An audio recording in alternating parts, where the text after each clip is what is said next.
Today I will be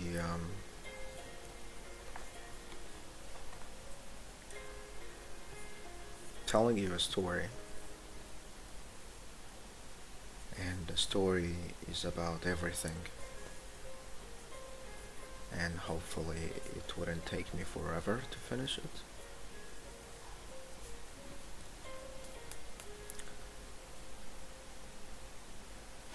The story that I'm about to say or to tell, the interesting thing about it is that it had no beginning. It never started, and it has no end. It will keep going.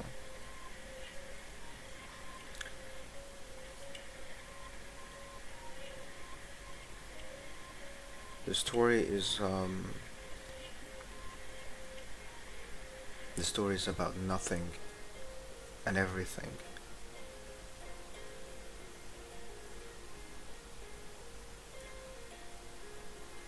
The story is about someone and no one.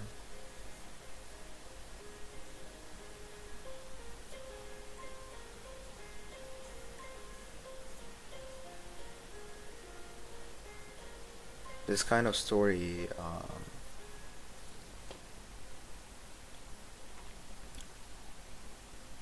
forbids me from saying the classical once upon a time, because there is no time, and it has been going since forever, and it will keep on going for the rest of eternity.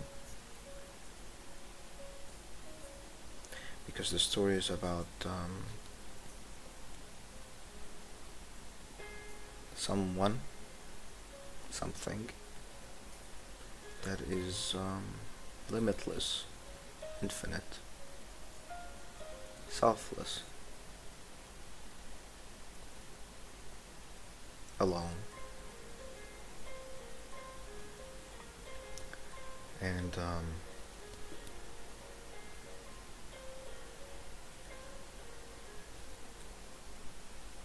at some point, so to say, so to speak, it wanted to explore itself, to know every possible thing about itself, because it did not know itself. Up until this point, it does not know itself fully, and it never will, because its journey will never end, because it's infinite. So for it to know everything about itself goes against its own nature, and its own nature that it has no specific nature, no characteristics, no forms, no limitations.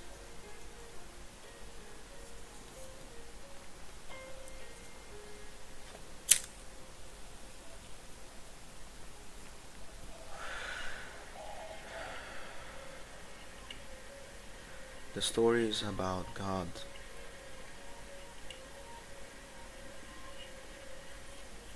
and what it has been doing to itself for so long.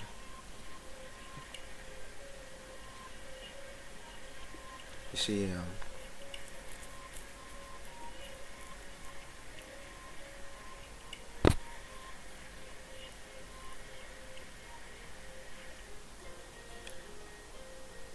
in every single thing that exists, whether it's a philosophy, a belief system, a religion,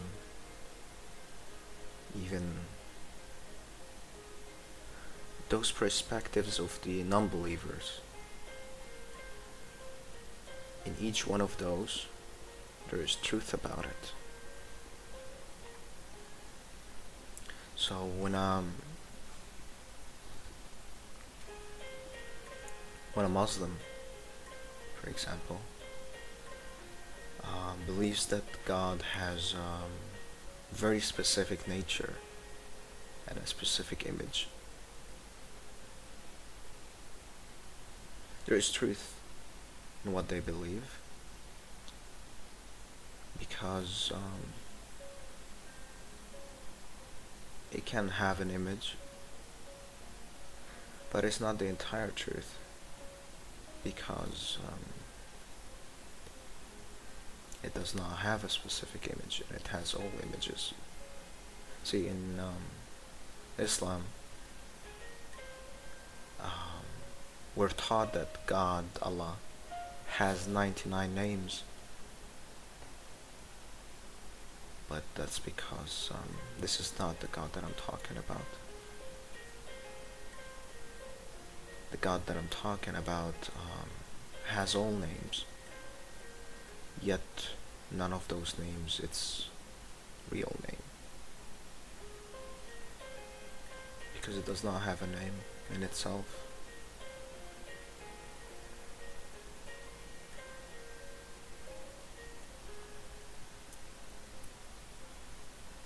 See, when you're gonna talk about something that is infinite, it becomes very difficult where to start. Yet, it's quite easy to speak, because any point can be the starting point if you wanted it to be.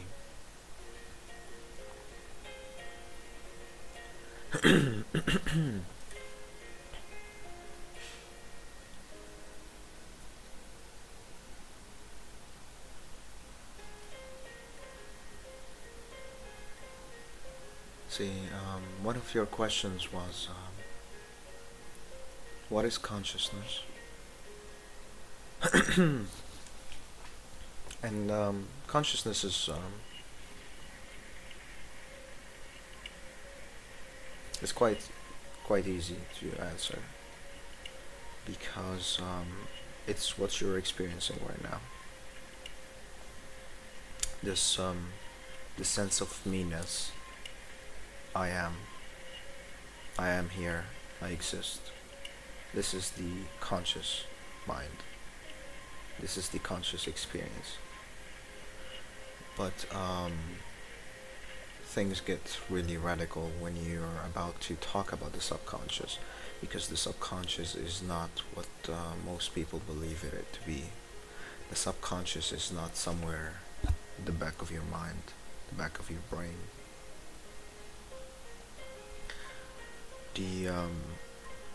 The subconscious, by definition, is that anything that you are not conscious of, that you do not experience, that you do not perceive. Are you experiencing me?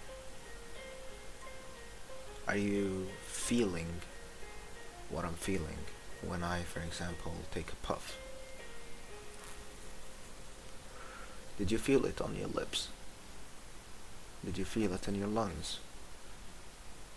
You didn't. I did. So by definition, anything that you are not conscious of, anything that you do not experience, that you're not aware of, is the subconscious mind. And that's me. I am your subconscious mind. Whoever you are, whoever you think you are, this is your subconscious mind. Not all of it, but just an aspect of it. And it's talking to you.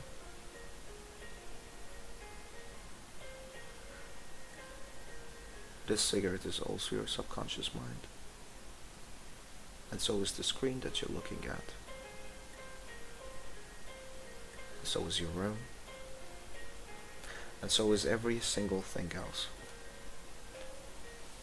They are all your subconscious mind. And it's all around you, to the point that you can actually say that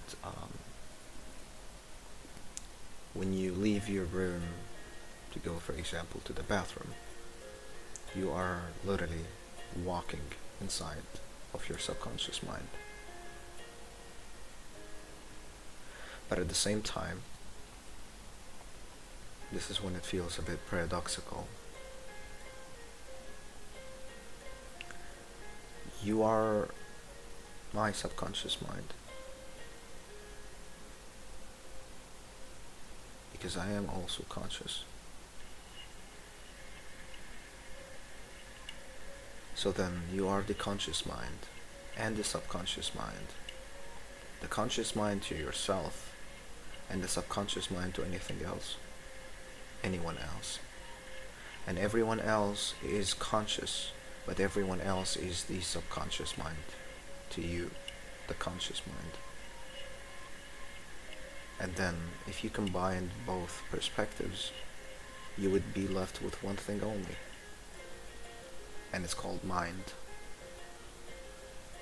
And that mind has a different name to it, and it's called God, or life, or reality, the universe, existence, the world.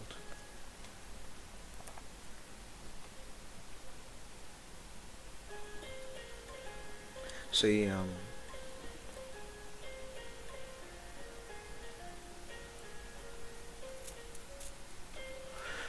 gonna give you an interesting example.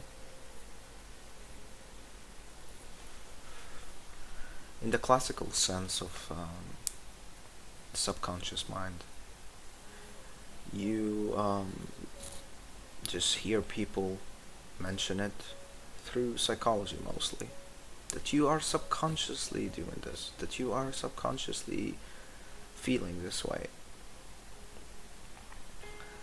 Then in the proper way to learn about your subconscious mind, what do? You usually go and book a session with a therapist, and the therapist then talks to you and teaches you about your subconscious mind, the things that you're not aware of.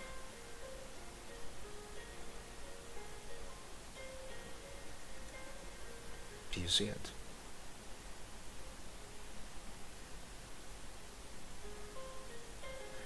You have learned about the subconscious mind of yours, which is yourself, through anything else around you.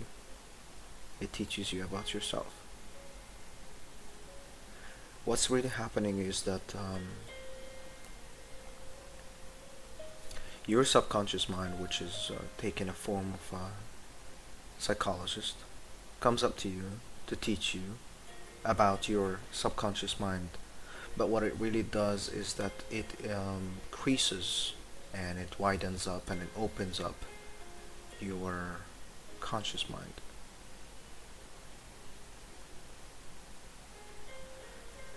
And the same applies in ways that you don't even think of it as a therapy session per se with a psychologist. You knew how your own face looks like through the other, through your subconscious mind. It reflects you to you.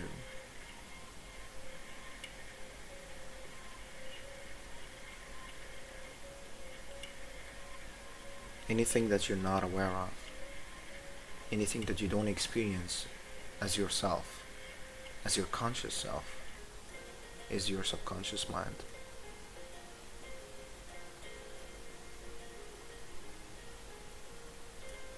This is why everything that you experience is very relevant to you. This is why nothing is random. There are no coincidences. This is why the cliche, the external reality is a reflection of the internal one. Because it is you. It is the rest of who you are. and is speaking to you. It teaches you about yourself, which is another word for itself. It reflects you to yourself because it knows you. But it is you. Not in the sense of external and internal, just you. And you are living it. You are living inside of it.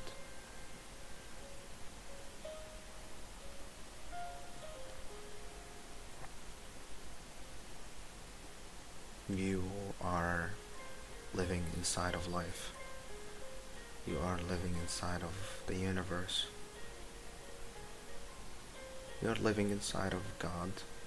You are living inside of yourself. Everything around you is you. And this is why loving others is always a selfish thing. Because there is no one else but you. So whether you love this form or any other form, you're always selfish. Not because this form benefits, well, yes, but also because all the other forms are you.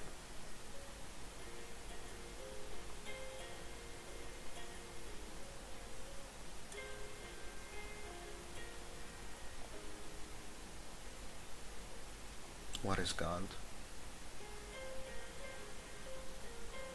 What is consciousness? What is subconsciousness? These three questions can really be merged into one question, and the question is, what is going on? What is going on? I'll tell you. You intentionally threw yourself away. You forgot who you are.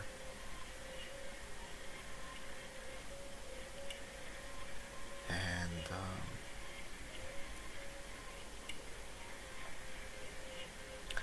you're sitting here trying to remember, trying to figure out what the hell are all of this? What am I doing here? I didn't ask to come to life. On one hand, yes, you did not. The conscious you, the one that you're experiencing right now, doesn't feel like it now. Do you remember asking to come here? No. Because the you that you refer to you did not actually ask to come here. But that's not just you. That you was just born, so to speak, some years ago. But the rest of you, it was never born. And I will never die. You may go to your parents and, as I used to do, and blame them for being so selfish and self-centered to bringing you into life when you didn't even get a say in it. But then later on I realized that I was looking through my father's eyes the night or the day that I saw my mother, and I wanted to have sex with her. And then we decided to get married and have kids. It was me.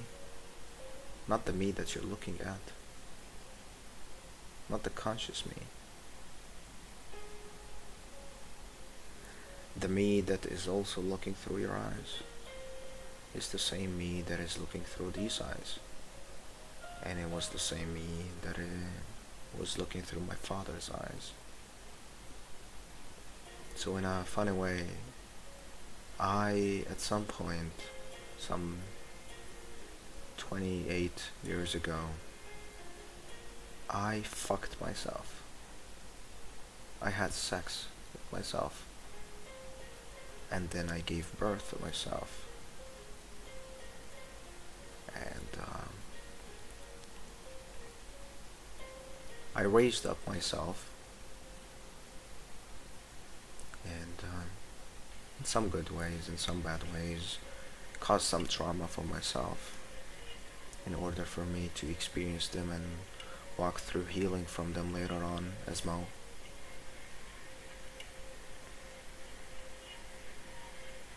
And this is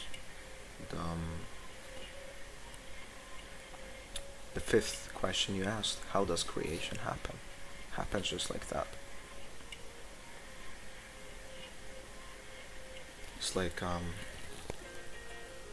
you are the hand, and then these two are your parents,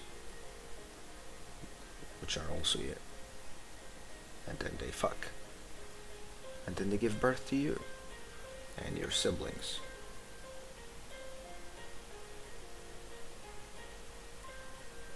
Just that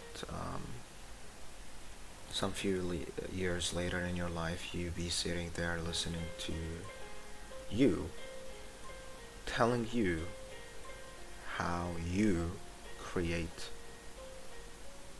all of it. Creation is not something that was done in 6 days or 6 years. Creation is not something that is over and like finished. Creation is happening every single second, every single moment, to be more precise. It is always going on, and it's always you who's doing it all. You are running the whole thing, but not the you that is listening to me now. Not that you. This is where the people in the spiritual circles misunderstand. They believe when someone comes up to them and is like, when they learned that they are God, they thought like, oh, I'm God? Well, yeah, I am. And so am I. Yeah. But that's not just me. I'm also this. I'm just speaking to you through this form, but I'm also this form, and everything in the background. This is you as well. Do you understand me? This is a very common trap that I've seen a lot of people fall into, and I also fell into. And it's okay. It was fun to fall into. It also connects to the whole notion of free will. See, because if you're God, if this you that is looking at me right now is God, then you have ultimate free will. You can do whatever you want. Yet you can't just flick your fingers and just appear on the moon, for example. Why is that? Why is there any limitations when you have ultimate free will? Some would say, oh, it's because I'm still learning how to control things and to do what I want and stuff. But what these people are missing is that this is the ego speaking. That I, this form, is learning how to control everything else. As if this form is something separate from everything else.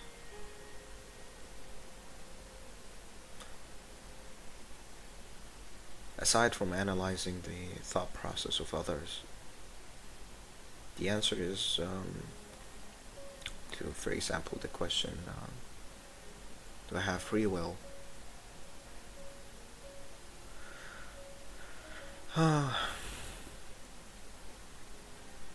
Well, yes and no. You know, it depends. Who are you? What do you mean when you say, do I have free will? The I am that you're experiencing right now? No. You have a will. And it can get more and more and more powerful. Not necessarily very limited as it is right now. The limitations can fade away. The will can increase. The control can increase with the increase of its own consciousness. But no, it won't have free will. Because the very reason that you would want to have free will is because of your own selfishness. Because you just want to do it all. You want to have it all. You want to make everything about you. I mean, I'm God, right? I should have everything that I want. All the money. All the pleasure. But you see, what most people forget is that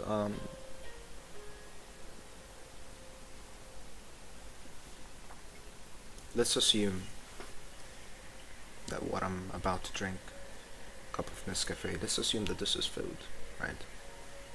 Like solid food. And I sit down and after a bit I feel hungry. And then I feel the desire to eat. But once I eat,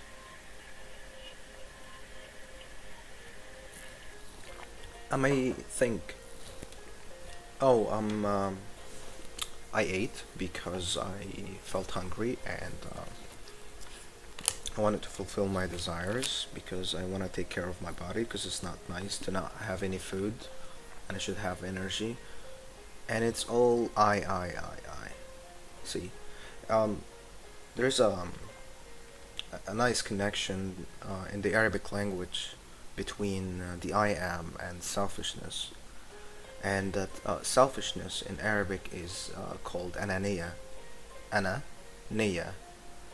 And the I, the sense of self, the ego, the mind, the conscious mind. When you speak about yourself, you say ana. See, so it's all like everything that you do it because I want this, I don't want this. Me, basically. Ana. Ananiya, selfishness. But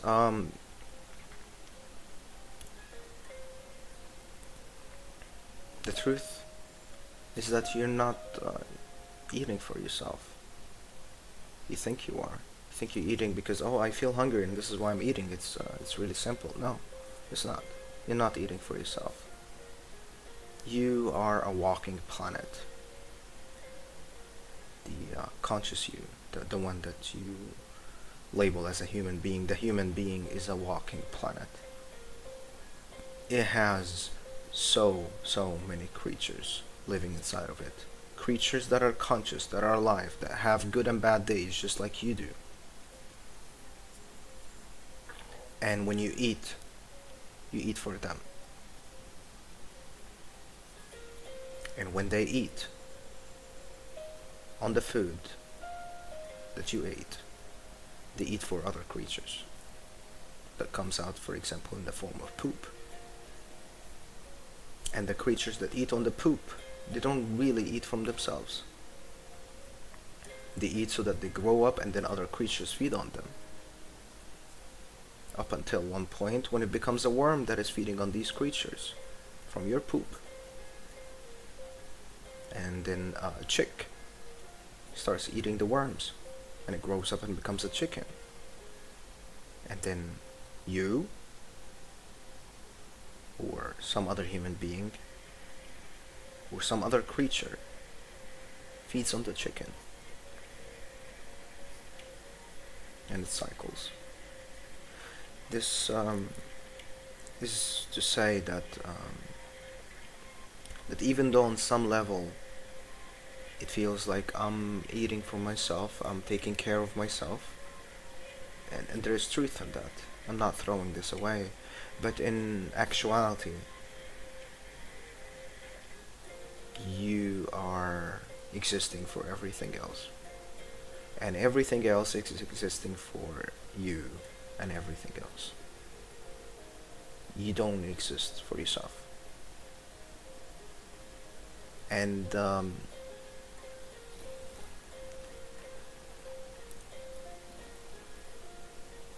in some sense, you do exist for yourself, because all of it is you, but just other forms of you, and you live for them, and they live for you.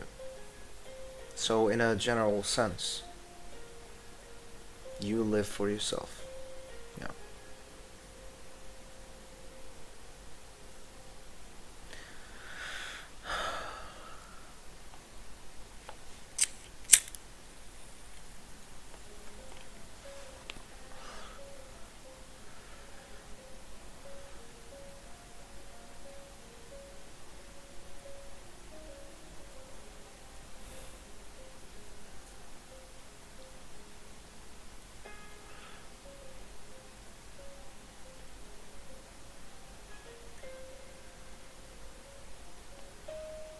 So, do heaven and hell exist?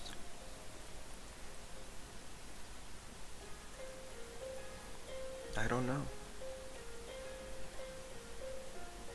Mo doesn't know. But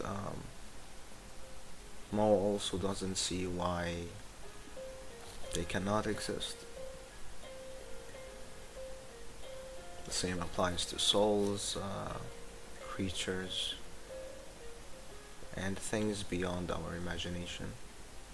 There is no reason for any of those things not to exist, because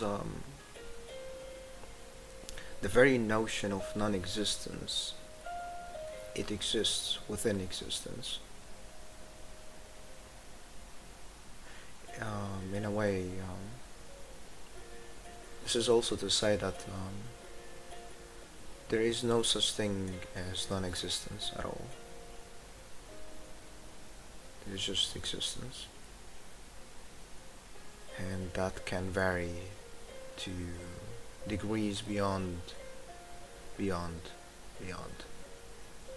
one's imagination.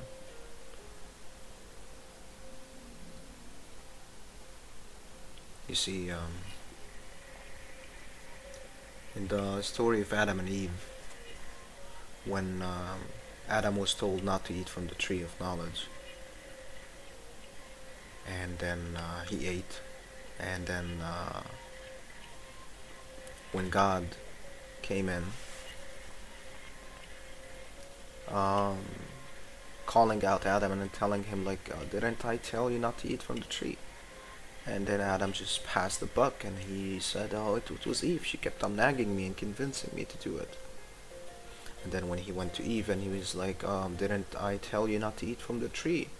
Eve did the same thing as Adam and passed the buck to the serpent, or Satan, the third entity, basically. And that he tempted us, he whispered to us and got us to do that. And then when God asked the serpent didn't say anything. Or Satan didn't say anything. Because he knew too much. And he didn't want to give the show away. You see, Satan in the classical stories, he was like, you could say, the right hand for God. The closest. He knows what's going on. And in a way, you could say that Satan was enlightened. He knew that he's just God, pretending to be some creature, some form, and pretending to be Adam, and pretending to be Eve, and pretending to be the tree of knowledge. And he didn't want to give the show away, because if you awakened and you realized that and remained in that state, if possible, no matter what happens, it's not really gonna push you over the edge. It's like being in the movies and constantly being aware that this is just a movie. It's just a play. It's not real. It's not serious. And you can even see it in the Quran. إنما الحياة الدنيا للعب وله. And life is nothing but just playing a game. It's just a game. It's not very serious. And there are a lot of phrases and sentences in religions that basically hint about what I'm saying. In the Quran, for example, when Allah said that He is closer to you than the main vein to the heart. You know, this statement always puzzled my mind back then when I was young and when I used to be a Muslim. Because if He's closer to me than my own veins, what the hell am I doing looking up and asking for stuff? Who am I looking up for? I mean, grab a telescope or like go to NASA or whatever. You're not gonna see anything up. Who am I looking up to? Or I'm gonna go to a mosque to pray, because this is the house of God. This is the house of God. He's closer to me than my own veins. Do you know why? Because He is my own veins. He is me. I am a part of Him, so to speak, when I say Him. Then you have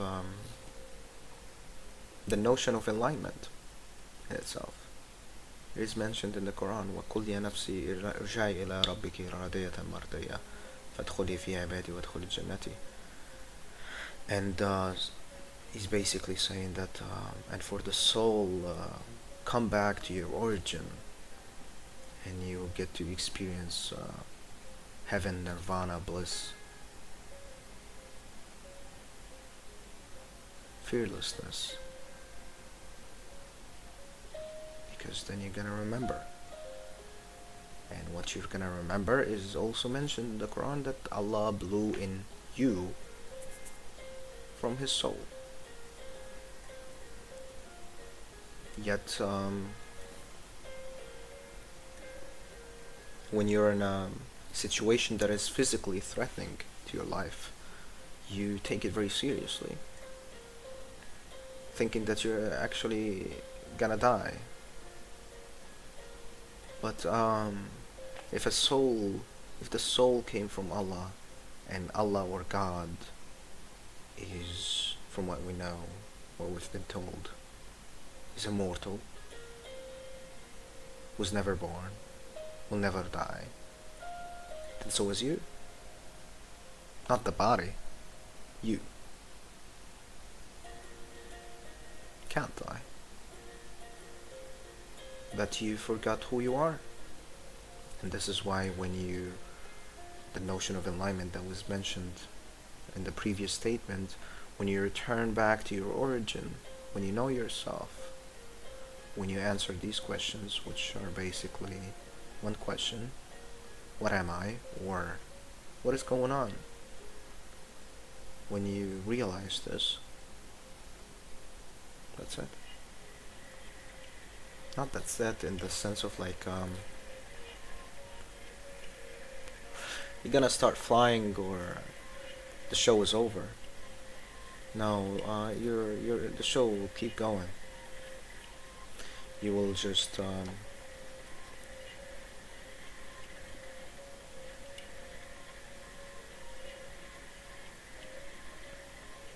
you will just live it in a very, very different way.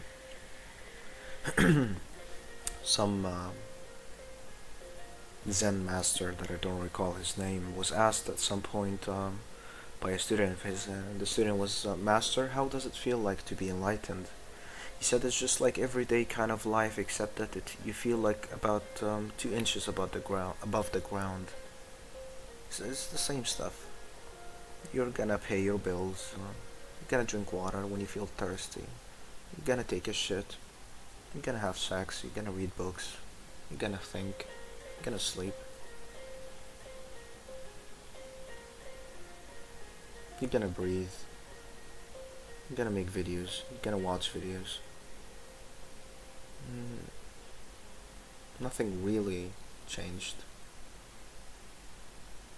It's not like you started seeing molecules out of the sudden.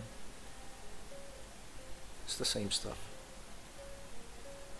Or as some other master said, before enlightenment chop wood, after enlightenment chop wood. The show will go on. But it's just like having a dream.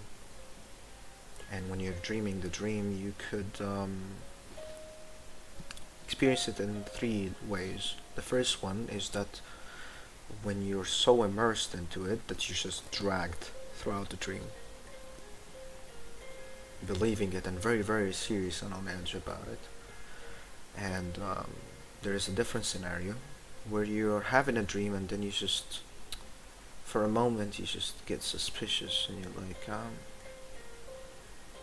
something is off, something is unreal about, you wouldn't even say the dream because in that point it's reality, so you would feel like something is unreal about reality, but mostly you would continue being dragged on, just feeling suspicious along the way. And there is a third scenario, when that suspicious feeling, that sense of doubt, the sense of wonder, when it sparks so much that you don't just keep going with the dream, you just pause and you linger on it and you feel into it, you tap into it, and then bam, it's called lucid dreaming. When you dream while knowing that you're dreaming. So then whatever situations occur within the dream, they won't push you over the edge. You won't really take them very seriously. You see? It doesn't mean that you will be careless about it. I mean, you can if you want to, of course. But in my personal experience, it's and it's not all the time, because I still slip in and out of that realization, from knowing that, oh, I'm dreaming, to just being dragged along. But when I'm in the awareness that this is a dream, I do find myself sincere about it. Sincere in the sense of like, yes, I know this is not real, but it's real enough to enjoy. Yes, I know that I, this form, does not attain full freedom of choice and free will, but the rest of my will is spread out at all the other forms that is also me. And it makes it very easy for me to accept it, to be fine with it. That I don't want to have ultimate free will as well. Because if I were to have ultimate free will, I would win the lottery. Make myself win the lottery every single time. I will get myself to be higher than any job that I think of. And then fuck anyone else. But you see, all of those are also me. So whether I got the job or not, I got the job, but not necessarily as Mo. Whether I won the lottery or not, I won the lottery, but not necessarily as Mo. I'm not saying that in a selfless, claiming to be selfless. No, I'm quite selfish actually. But my selfishness is not limited to this form. I can be selfish, and this is why I want the others to take the job instead. Because it's me. And I want me over there to be happy, to enjoy themselves.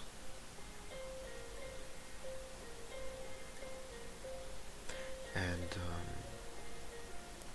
I know that this has been a bit, you could say, inconsistent. I'm jumping between points, but as I said, I did not prepare for any of this. But eventually, I just hope that whatever I had to say was relevant to me to hear, was helpful in some way, and I wish me the best.